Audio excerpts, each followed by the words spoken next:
রবি ঠাকুরের গান, কবিতা, নাটক, উপন্যাস কোনোটাই আমার পছন্দ ছিল না, কারণ তখনও বোধের আলোতে ঈশ্বর আমায় স্নান করিয়ে দেননি। রবীন্দ্রনাথ ছিলেন আমার দুঃসম্পর্কের আত্মীয়, কিন্তু অংশুমানের সঙ্গে সম্পর্কের কারণে আমাকে সবাই বলতো রবি ঠাকুরের প্রেমিকা। গর্বই হতো মনে মনে। সুদর্শন, সুশিক্ষিত, 6 ফুট 2 ইঞ্চি অংশুমানের গুণের শেষ নেই। আমার ব্যাপারেও যত্নেরও শেষ নেই। কোন বিষয়ে অনার্স নিলে আমার কষ্ট কম হবে, কোন রঙে আমাকে কম কালো লাগবে, কোন পোশাকে আমাকে কম মোটা লাগবে, সবেতেই অংশুমান সতর্ক।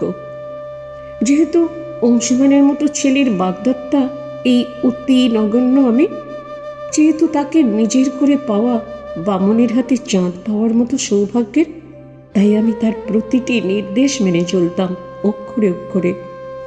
আমার সামান্য কষ্ট দেখলেই উত্তলা হয়ে উঠত সে। তাই যেহেতু অংশু একটা ভালো চাকরি করে, আর যেহেতু আর 2 বছর পরে আমরা বাঁধা পড়ব হলুদ সুতোর বন্ধনে, তাই মাস্টার পড়ার কষ্ট থেকে সে আমাকে মুক্তি দিল। ঘরে বসে বসে কি আর করব, হাতে তুলে নিলাম রবি ঠাকুরের রচনাবলী। একসময় পড়ে ফেললাম সঞ্চয়িতা, শেষের কবিতা, রক্তকরবী। পড়ে ফেললাম গল্পগুচ্ছ, গীতবিতান, তাসের দেশ। হয়ে উঠলাম সত্যিকারের রবি ঠাকুরের প্রেমিকা। অনুভব করলাম আসল মুক্তি কাকে বলে। একদিন অংশুমানকে বললাম, যতই তুমি মনে করো কালো রঙের মেয়েকে লাল রঙে মানায় না, আমি কিন্তু তোমার পছন্দের নয়। আমি বিয়ের কোণে সাজব লাল বেনারসিতেই। অংশুমান বলল, এই 2 বছরে তোমার তো দেখছি বিরাট পরিবর্তন। শুনে রাখো, তোমার ভালো মন্দ তোমার থেকে বেশি বুঝি। তোমার ভালো মন্দের খেয়াল রাখা আমার দায়িত্ব। আমি হাসতে হাসতে বললাম, সব কিছুর একটা সীমা আছে অংশুমান। মাত্রা ছাড়ালে অধিকার বোধ হয়ে যায় ফাঁস। যত্নের আধিক্য তখন ক্ষতি করে, আদরের আতিশয্য অসহ্য লাগে।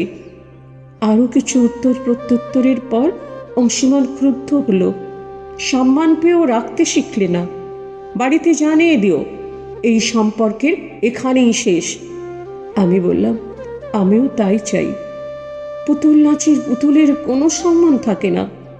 খাঁচায় বন্দি পাখির জীবন, পরনির্ভরশীল জীবন, অপমানের জীবন। অংশুমান চিৎকার করে উঠল, তোমাকে আমি মাটি থেকে আকাশে তুলে এনেছিলাম। তোমার না আছে রূপ, না আছে গুণ, না আছে অর্থ। তবু তোমার হাত ধরেছিলাম, কারণ শৈশবে মাতৃহারা একটি মেয়েকে তার সব অযোগ্যতাকে উপেক্ষা করেই একটি সুন্দর জীবন দিতে চেয়েছিলাম। আমার উদারতার সহমর্মিতার কোনো মূল্য নেই। আমি শান্ত কণ্ঠে বললাম, সব থেকে মূল্যবান স্বাধীনতা, সেটা কি আমায় দিয়েছ?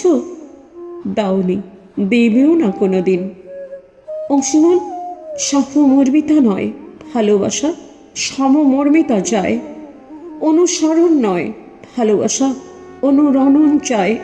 করুণা নয় ভালোবাসা, মর্যাদা চায়। তুমি আসলে ভালোবাসোনি আমায়। উচ্চস্থানে বসে আমায় দয়া করেছ, দান করেছ। আমি আসলে ভালোবাসিনি তোমায়। তোমার দয়া গ্রহণ করেছি কৃতজ্ঞ চিত্তে। অংশুমান, ভালোবাসা সহাবস্থান চায়। অংশুমান শেষবারের মতো আমার বোঝানোর প্রচেষ্টায় ব্যর্থ হয়ে প্রস্তুত হলো বিদায় নিতে। অংশুমানকে বললাম, যাবার আগেই শুনে যাও, আমি রবীন্দ্রনাথের প্রেমিকা। আমি জীবনকে সব দিক থেকে বঞ্চিত করতে রাজি, কিন্তু জীবনের দাসত্ব কোনো দিনও মেনে নেব না।